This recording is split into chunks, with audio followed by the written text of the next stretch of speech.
Hi viewers, welcome to Suman TV. బేసిక్‌గా నవే డేస్‌లో మన లైఫ్ స్టైల్ ఏమో తెలీదు కానీ, మనం తీసుకునే ఫుడ్డు, మనం చేసే వర్క్, ఈ స్ట్రెస్ వల్ల మన బాడీలో చాలా వరకు పార్ట్స్ అయితే చాలా సివియర్ పెయిన్ ఉంటుంది. బట్ ప్రతి ఎక్కడికెళ్ళినా కూడా మనం స్కాన్ చూపించి, ఎంఆర్ఐ స్కాన్ తర్వాత ఖచ్చితంగా సర్జరీకి వెళ్ళిపోవాలి అంటారు. అమ్మ బాబోయ్! సర్జరీ అంట. ఇంకా సర్జరీ అనేటప్పటికి ఒక 50-60% హార్ట్ బీట్ అనేది మనకు డౌన్ అయిపోతూ ఉంటుంది. Before surgery, after surgery. ఎప్పుడు తగ్గుతుందిరా బాబు అని ఒక రకమైనటువంటి టెన్షన్ మన అందరి ఫ్యామిలీస్‌లో, మన ఇంట్లో కూడా రెగ్యులర్‌గా ఫేస్ చేస్తుంది. బట్ ఎలాంటి సర్జరీస్ లేకుండా పెయిన్ అనేది ఎలా రిలీఫ్ చేయొచ్చు? అది ఫుడ్ వల్ల అసలు ఎలాంటి ట్రీట్మెంట్ తీసుకుంటే ఈ పెయిన్ రిలీఫ్ అవుతుంది అనేది నిజంగా చాలా అంటే సీనియర్ మోస్ట్ ఎక్స్‌పీరియన్స్ ఉన్న డాక్టర్స్ మాత్రమే ఇలా చేయగలరు. సో, మరి ఈరోజు నాతో పాటు డాక్టర్ సుధీర్ ధర సార్ ఉన్నారు. సో, మరి సర్జరీస్ లేకుండా ఈ పెయిన్‌ని ఎలా చేస్తున్నారు? ఆల్మోస్ట్ థౌసండ్స్ ఆఫ్ కేసెస్‌ని అలానే క్లియర్ చేశారు. ఎన్నో వేల మందికి పెయిన్ లేకుండా ట్రీట్ చేశారు. అసలు ఇది ఎలా జరుగుతుంది? అసలు ఎలా సాధ్యం అని తెలుసుకోవడానికి ఈరోజు నాకు చాలా డౌట్స్ ఉన్నాయి.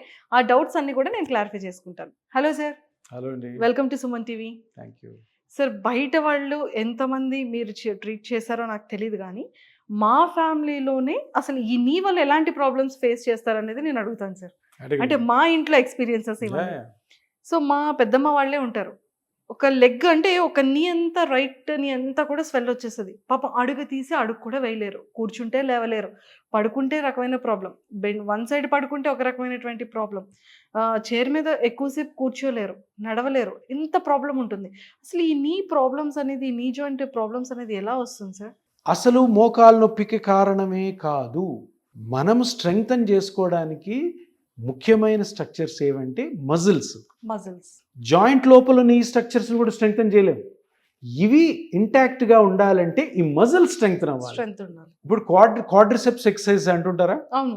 క్వాడ్స్ అంటుంటారు. క్వాడ్రిసెప్స్ ఎక్సర్సైజ్ అంటే క్వాడ్రిసెప్స్ మజిల్స్ థై మీద ఉంటాయి. ఈ థై మీద ఉన్న మజిల్స్ని స్ట్రెంగ్తన్ చేసుకుంటే నీ జాయింట్ మీద బరువు తగ్గుతుంది, బరువు పడదు. ఎందుకు పడదు?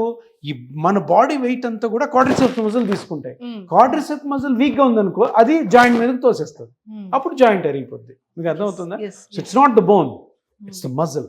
ఆ మజిల్ని స్ట్రెంగ్తన్ చేసుకోవాలి. మజిల్ స్ట్రెంగ్తన్ చేసుకోవాలంటే మనం 30-35 ఇయర్స్ నుంచే మజిల్ స్లోగా వీక్ అవుతుంది. కాబట్టి అప్పటి నుంచే అంటే మోకాలు నొప్పి ఉన్నా లేకపోయినా, మోకాలు అరిగినా లేకపోయినా కానీ ఎక్సర్సైజెస్ చేయాలి. ఆ క్వాడ్రిసెప్స్ మినిమం, టూ మచ్ కాదు, మినిమం ఎక్సర్సైజ్ 15-20 మినిట్స్ ఆ స్ట్రెచింగ్ ఎక్సర్సైజ్ చేసుకొని మనం వర్క్ వెళ్ళాలి. అది అలవాటు చేసుకోవాలి. ఎందుకంటే మీ మజిల్ 45కి అరిగిపోవచ్చు, వీక్ అవ్వచ్చు, 55కి వీక్ అవ్వచ్చు, 60కి వీక్ అవ్వచ్చు, 70 వరకు కాకపోవచ్చు. కానీ ఈ ఎక్సర్సైజ్ చేయడం వల్ల పోస్ట్పోన్ అవుతూ ఉంటాం. మన మజిల్ స్ట్రెంగ్త్ ఇంటాక్ట్గా ఉంటుంది, మజిల్ వీక్నెస్ పోస్ట్పోన్ అవుతుంది. అప్పుడేమవుద్ది? నీ జాయింట్ మీదకి ప్రెషర్ పడదు. సో బోన్ కాదు స్ట్రెంగ్తన్ కావాల్సింది మజిల్. సార్, మరి మన ఇపియోన్ హాస్పిటల్లో మీరు ఎలాంటి ట్రీట్మెంట్ని ప్రొవైడ్ చేస్తున్నారు? సో మనం ఇపియోన్లో మన సెంటిమెంట్ ఏంటంటే principle sentiment or principle what you call సిద్ధాంతం. ప్రిన్సిపల్ మెయిన్ కాన్సెప్ట్ ఏంటంటే మనం ఏ పేషెంట్ని కూడాను ఆపరేషన్కి పంపించము. తప్పదు అనుకున్నప్పుడే ఆపరేషన్ పంపిస్తాం. సో ఆపరేషన్కి అందరూ చాలామంది కూడాను, కొన్ని లక్షల మంది బిలీఫ్ ఏంటంటే మోకాలు అరిగిపోతే ఫైనల్ ఆపరేషన్ చేసుకోవాలి. ఆపరేషన్ చేసుకోనివ్వకుండా యాజ్ ఎ డాక్టర్ నేను చేయాలంటే ఏం చేయాలి? నాన్ సర్జికల్గా ఏం ఆప్షన్స్ ఉన్నాయో నేను దాని మీద రీసెర్చ్ చేయాలి, చాలా రీసెర్చ్ చేయాలి. అలా రీసెర్చ్ చేసి వచ్చిన ప్రోడక్టే PRP therapy or platelet rich plasma therapy or plasma therapy. ఇది ఎప్పుడో ఉంది సార్. ఇది మీరు ఓన్గా కనిపెట్టారు కాదు, అదే నేను చెప్తాను. ఎప్పుడో ఉంది, 30-40 ఇయర్స్ ముందు నుంచే ఉంది. ఎవరు సరిగ్గా ప్రాక్టీస్ చేయలే. ఎందుకంటే ఈ సర్జరీ అని అది ఫేమస్ అయిపోయింది. అందరూ చాలామంది చేసుకున్నారు, అందరూ అన్నాను. తర్వాత హోమియోపతి ఉంది, ఆయుర్వేదిక్ ఉంది, అందరూ వెళ్తుంది. కానీ అలోపతిలోనే ఒక బ్యూటిఫుల్ ఇంజెక్షన్ ట్రీట్మెంట్ ఓన్ బ్లడ్తో చేస్తున్నారని తెలిసినా కూడాను దాన్ని అంత రానివ్వలే ఫేమస్. దానికి చాలా కారణాలు. నేను అది తీసుకొచ్చా. సో దీంట్లో ఏంటి అంటే, ఫస్ట్ ఆఫ్ ఆల్ నేను క్షుణ్ణంగా మోకాల్ని పరీక్ష చేసి, నేను దానికి ఒక స్కానింగ్ చేసి, నేను ఇంతకుముందు అన్నట్టు ఇదేదైతే అరిగిపోయిందో ఈ అరిగిపోయిన గుజ్జు వల్లనే నొప్పి వస్తుంది కాబట్టి దీన్ని మళ్ళీ ఇలా చేయడానికి ఈ పిఆర్పి అన్నది ప్లాస్మా థెరపీ అని ఉపయోగపడతాదన్న నమ్మకం ఫస్ట్ నాకు రావాలి. అలా తెచ్చుకొని దీని మీద నేను ఒక 8 ఇయర్స్ బ్యాక్ స్టార్ట్ చేసి ట్రీట్మెంట్ ఇప్పటి వరకు దగ్గర ఒక 50,000 60,000 పిఆర్పీలు చేశాను. Oh my God. సో అంటే ఎంత స్ట్రాంగ్గా మనకి ఒక ఒక ఒక నేను అన్నాను ఒక ప్రిన్సిపల్, ఒక సిద్ధాంతం ఏమొచ్చిందంటే, వితౌట్ అత్యవసరమైతే తప్పితే ఆపరేషన్కి అవసరం లేదు.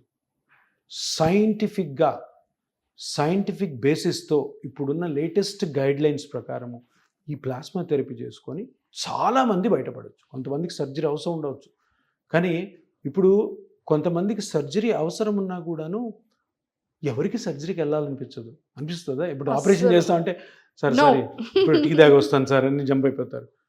సో నేను కొంతమందికి చెప్తాను, అరే బాబు ఇది మరి మీరు సర్జరీకి వెళ్ళాలి, సర్జరీకి వెళ్తే పెడతాంటే, సార్ సర్జరీ గురించి మాకు అన్నీ తెలుసు, మీరు ఏమైనా చేయగలరా, సర్జరీకి మేము వెళ్ళాం. నా దగ్గరకు వచ్చి 100% పేషెంట్స్ అట్లే ఉంటారు, ఎవరు సర్జరీ కోసం రారు. సర్జరీ అన్నది అందరికీ తెలుసు, కానీ సర్జరీ మంచిదే అయినా కూడాను ఆ పేషెంట్, ఇప్పుడు మీకు ఇష్టం ఉండకపోవచ్చు సర్జరీ, 100లో ఒకరికి సర్జరీ ఇష్టం ఉంటుంది, 99 మంది ఏమవ్వాలి, 9 మందికి ఇష్టం ఉండదు. సో అందుకని మన ఈపియాన్లో చేసే ట్రీట్మెంట్ ఏంటంటే వీళ్ళందరినీ కూడా సాటిస్ఫై చేయాలి, వీళ్ళందరూ మంచి చేయాలి, వీళ్ళందరూ వాళ్ళ పనులు చేసుకోవాలి. కాబట్టి ఇది టఫ్ జాబ్.